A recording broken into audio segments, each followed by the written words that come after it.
am Raymond Gerard R. Sampang. Did you know that event is a gathering of people for a specific purpose such as celebration, ceremonies, seminars, or workshops? While conference is a type of event, usually more formal, where individuals or groups gather to discuss a specific topic or industry.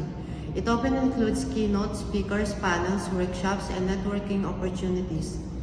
There are types of events and conferences. Corporate events. These include company meetings, product launches, and team-building activities. Trade shows, large-scale exhibitions where companies showcase their products or services to potential customers. Academic conferences, gatherings of researchers and scholars to present and discuss their work. Workshops and seminars, more focused events where participants can learn about specific topics through interactive sessions. Festivals, celebratory events, often with cultural, religious, or entertainment themes.